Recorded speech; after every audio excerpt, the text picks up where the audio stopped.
क्या वाकई राकेश टिकैत की ताकत बढ़ रही है? और अगर ये ताकत बढ़ रही है तो फिर सिर्फ किसान आंदोलन के चश्मे से आप उनकी बातों को न सुन सकते हैं न समझ सकते हैं। सवाल ये है कि क्या अब इस पूरे आंदोलन में कास्ट की भी एंट्री हो गई है? क्या जाट आंदोलन ये धीरे धीरे बनता चला जा रहा है? क्योंकि ये सवाल पूछा जा रहा है कि आखिर राकेश टिकैत जिन इलाकों में जा रहे हैं, जिस तरह से पंचायत पॉलिटिक्स को आगे ले जा रहे हैं, क्या उसके जरिए जाट पॉलिटिक्स की एंट्री हो चुकी है किसान आंदोलन में?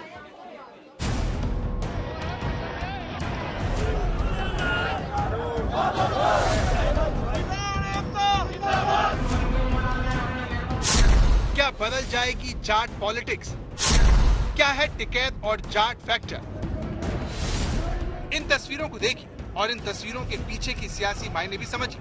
आपको याद होगा कि जब टिकैत के समर्थन में मुजफ्फरनगर में महापंचायत हुई थी तो कौन कौन चेहरे दिखाई दिए थे? चौधरी अजय सिंह के बेटे और जाट नेता जयंत चौधरी दिखाई दिए। यहाँ कौन बैठे हैं? किसान ही बैठे हैं, और सीमाओं पर जो बैठे हैं वे भी किसान ही बैठे हैं, और वो उनका पूरा प्रबंधन भी उन्होंने खुद अपने हाथों में लिया है। उनके पीछे कोई बड़ा तंत्र नहीं है, उनके पीछे कोई संसाधन नहीं, कोई बड़ी ताकत नहीं है, तो इसलिए आप इसको नकार रहे। महापंचायत में किसान नेता नरेश टिकैत ने कहा था कि अजीत सिंह को हराकर बहुत बड़ी गलती की।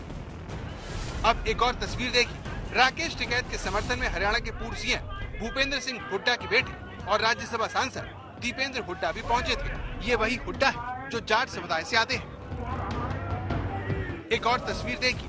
अभय चौटाला भी गाजीपुर में टिकैत के समर्थन में पहुंचे थे। इन तस्वीरों के जरिए संदेश दिया गया कि पश्चिमी यूपी से लेकर हरियाणा के जाट एक साथ टिकैत के साथ खड़े हुए।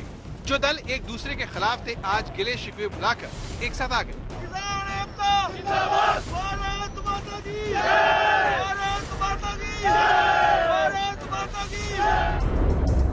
यानी 3 कृषि कानूनों के खिलाफ जिस आंदोलन की शुरुआत किसानों के नाम पर हुई थी, अब उसी आंदोलन में बड़ी भूमिका जाट फैक्टर की है, जो एक नहीं बल्कि 3 राज्यों की राजनीति में मजबूत पकड़ रखता है। सबसे पहले समझिए कि किसान आंदोलन जाट पॉलिटिक्स को कई मायनों में कैसे बदल डाला। किसान आंदोलन के चलते जाट समुदाय तमाम पुराने मतभेद को भुलाकर एक मंच पर एक साथ खड़े। अब तक जाट समुदाय अलग अलग गुटों में बटा हुआ था, लेकिन अब सभी एक साथ खड़े हुए नजर आ रहे हैं। किसान आंदोलन जहां सरकार के लिए परेशानी बना हुआ है, तो वहीं दूसरी तरफ इस आंदोलन ने पंजाब के जट और हरियाणा के जाट को मिला दिया है। तो वहीं यमुना पार का यूपी वाला जाट, वो भी कहीं ना कहीं भाईचारे की मिसाल पैदा कर रहा है। और ये गठजोड़ लग ऐसा रहा है कि आने वाले समय में कहीं ना कहीं राजनीतिक दिशा भी तय कर सकता है। बहुत लोग जानना चाहते हैं कि क्या किसान आंदोलन की वजह से जाट पॉलिटिक्स बदलेगी? अगर बदलेगी तो क्या असर चुनाव पर होगा? सबसे पहले हरियाणा की बात। हरियाणा में 27% आबादी जाटों की है। 90 विधानसभा सीटों में 40 पर जाट का दबदबा है। 2019 में जाट की नाराजगी बीजेपी को भारी पड़ी थी। यहाँ एक और बात आपको याद रखनी है कि 2014 और 2019 में हरियाणा में गैर जाट नेता मुख्यमंत्री बने, लेकिन लंबे वक्त तक जाट नेता ही मुख्यमंत्री बनते रहे। किसान और खेती बचाओ के नाम पर जो आंदोलन शुरू हुआ था, वो कहीं ना कहीं जातिगत बंटवारे की तरफ आगे बढ़ रहा है। हरियाणा में जिस तरीके से लगातार जाट लामबंद हो रहे हैं, लग ऐसा रहा है आने वाले समय में हरियाणा की भाजपा सरकार के लिए ये एक परेशानी का सबब बन सकता है।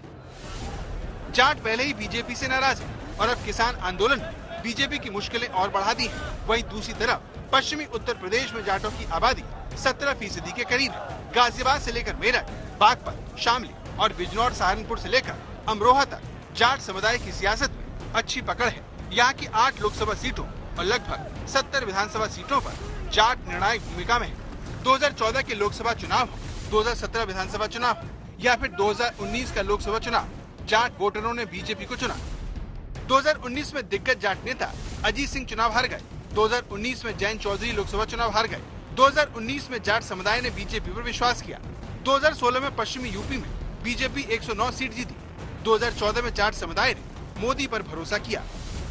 जाट बहुल इलाकों में किसान आंदोलन का असर जोर पकड़ता जा रहा है।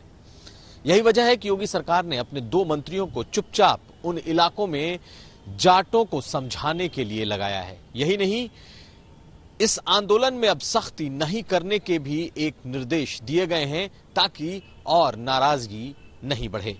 निश्चित तौर पर इस आंदोलन की वजह से कहीं ना कहीं योगी सरकार को कोर्स करेक्शन करने पड़ रहे हैं। इस भरोसे के पीछे एक बड़ी बात यह है कि जनसंघ के जमाने से दोनों में गहरा नाता रहा है। 1967 में जनसंघ के सपोर्ट से चौधरी चरण सिंह मुख्यमंत्री बने, लेकिन किसान आंदोलन के बाद जिस तरह से राकेश टिकैत का उत्थान हुआ है, उससे बीजेपी को बड़ा खतरा है। जो संकेत हरियाणा से लेकर पश्चिमी उत्तर प्रदेश में मिल रहे हैं, वो जाट पॉलिटिक्स के बदलते समीकरणों की गवाही दे रहे हैं। चीन से सत्येंद्र चौहान के साथ कुमार अभिषेक, दिल्ली, आज तक।